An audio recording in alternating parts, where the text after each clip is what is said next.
We'd like to welcome Xander Schauffele to the Media Center here at the Truist Championship. Xander, you're making your first start since the RBC Heritage, where you've had 3 consecutive top 20 finishes. Can you just talk to us about the state of your game going into this week?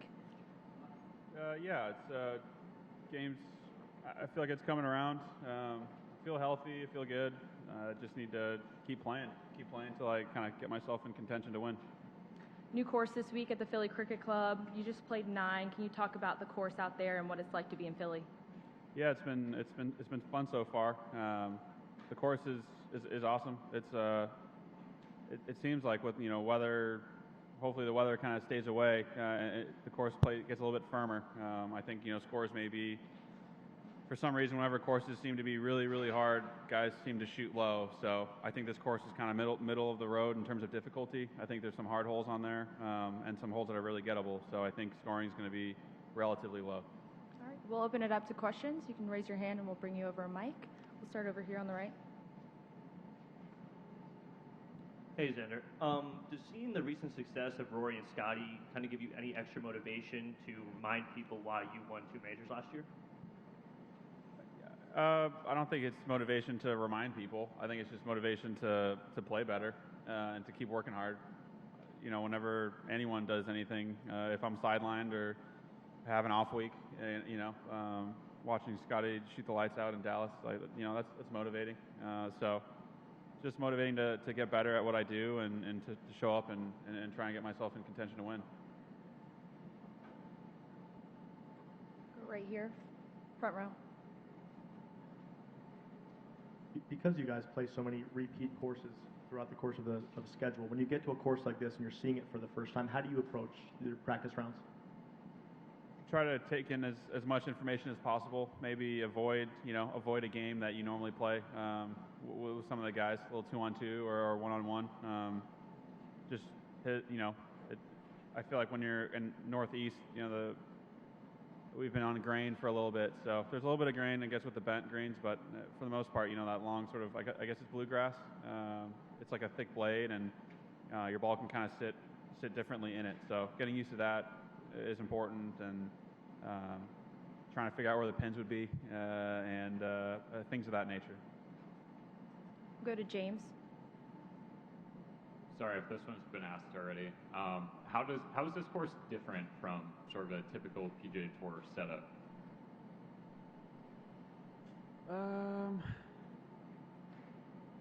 Not really sure. I feel like right now, it's weather dependent. So I'd say like right now the greens are probably a little bit slower. To be honest, if the greens got really fast, it would probably be a pretty scary test with how much undulation or how much slope is on the greens. So I think the grass is a little bit different, and the greens might be a touch slower. But and it's supposed to rain tomorrow. But if it doesn't, I thought the greens were about a foot faster already. So there's definitely an ability to sort of roll them and get them going if need be. And I feel like they're kind of keeping that up their sleeve. Are you much of an course architecture guy? Not really. I think certain holes look cool. I think the par threes on the property are probably to me. If you want to talk about architecture, they're like the coolest looking holes to me for some reason. I think they set up and frame really nice. But other than that, I don't really know much about anything else. Go over in the middle here. Hey, Xander. At Augusta, you said confidence is a tender thing, and you were going to have to try to work to build your confidence back up to where it was last year. As you look to this week and next week at Quail, where you played well, where's that confidence at? It's building. I don't feel like I've done anything to knock myself down in confidence. That can obviously happen pretty quickly, but for the most part, I feel like I've put a nice building blocks together to get back to a place where I feel like I can win every week. We'll go left right here. Thank you. After you were done playing at Augusta, were you able to focus at all on the tournament, and did you find it wildly entertaining like so many of us did? Yeah, for sure. Definitely had this need to turn it on. I remember I was in the parking lot and doing the sort of classic. Had some friends and some family there. Everyone wants to take a photo. I'm like, we need to get home and watch the end of this because I don't know what is happening. So I was definitely a fan in that moment.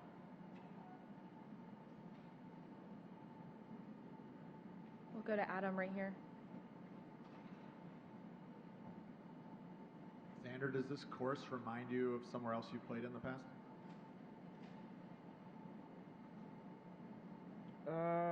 Some of the trees and the way the course sits, the grass, I don't know. Aronimink kind of comes to mind a little bit. Aronimink kind of has more, maybe not rolling hills, but it seems like the property has more, slope in certain areas, or in the fairways at least. Course like Ridgewood, these are all courses that are kind of close. I'm just trying to think of courses I've played kind of, in this area, but it just has that sort of nice northeast feel. It's a change up for us, which is cool. And what's your strategy heading into next week, being the defending champion? And can you tell us a little bit about your plans for the dinner?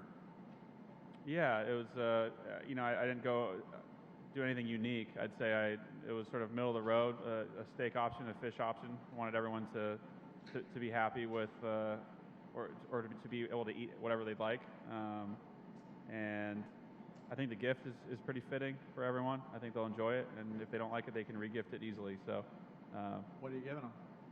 A pretty on brand, I guess, a humidor and some cigars.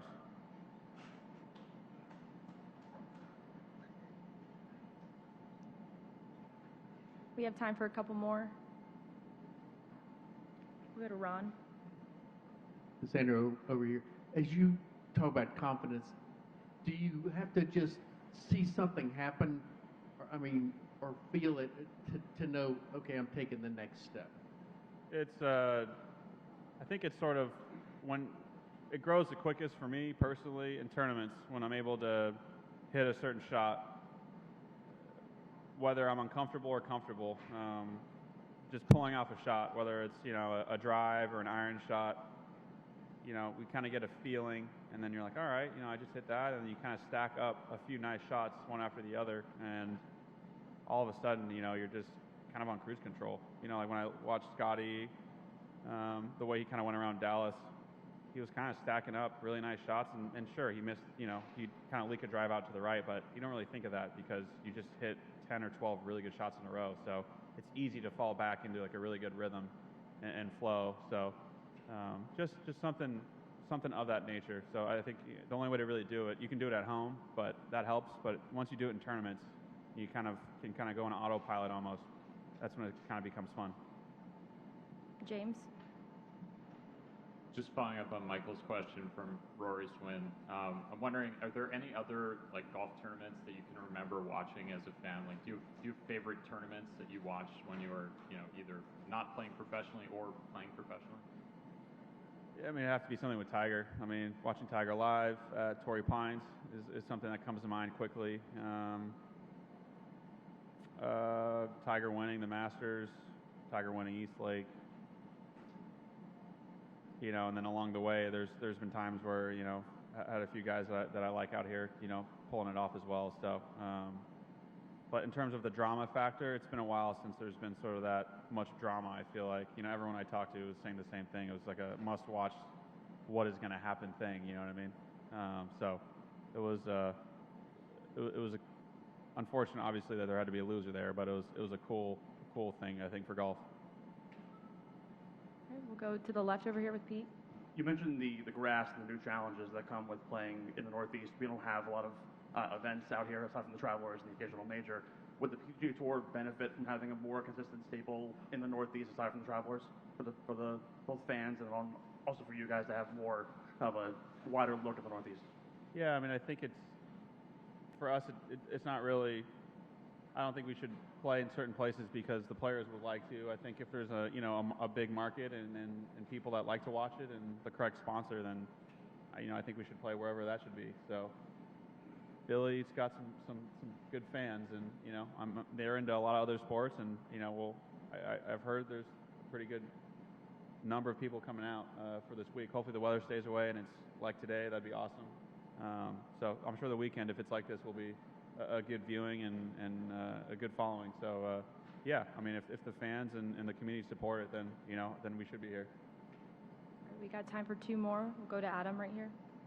Did seeing Rory complete the career Grand Slam do anything to you in terms of your goal for wanting to be part of that club? Yeah, I mean, it's a couple things. I mean, I think you realize how hard it is.